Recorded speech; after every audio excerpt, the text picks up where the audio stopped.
Iranian-Americans in North Texas are closely watching the conflict, some unable to reach loved ones in the region. Fox 4's David Centenary has more on that perspective. David?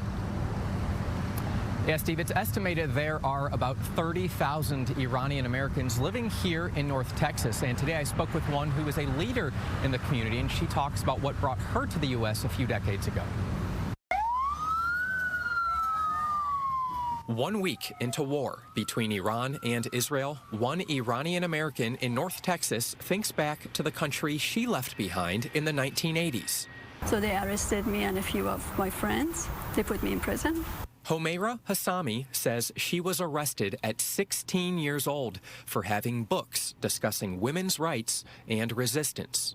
It was just like when I walked in prison, I was really surprised, when they were arrested me. I said, I haven't done anything. I'm not even, active. I'm just reading some books. I'm researching. Eventually, Hassami planted roots in the U.S. to further her education. She now leads the independent nonprofit Iranian-American Community of North Texas. It's been around since 1979.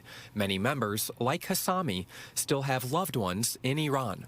Yeah, of course, you're worried. These are friends and family. People don't know what's going to happen the next day. In Iran, a country of roughly 90 million people, an overwhelming majority, more than 80%, reject the current regime, according to surveying by Netherlands-based Gaiman Institute.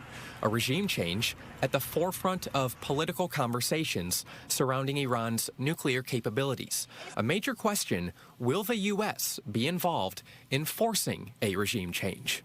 The Iranian people want regime change and they want to do it on their own. You have to have the government by the people, for the people. Can it be done solely by Iran's resistance population?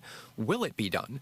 Time will tell. So there are people who want to leave, and they can't find a way to get out. Meanwhile, Hassami says it's difficult to even maintain contact with some loved ones whose internet is cut down. And that's a sign that the regime is afraid of uprising, because anytime that the internet is cut down, the regime is doing something malicious, and they don't want the news to get out. We know the airspace over Iran is closed right now, so Hassami says there are people she knows who are trying to leave but simply cannot. Steve, back to you. All right, David Centenary live tonight. David, thank you.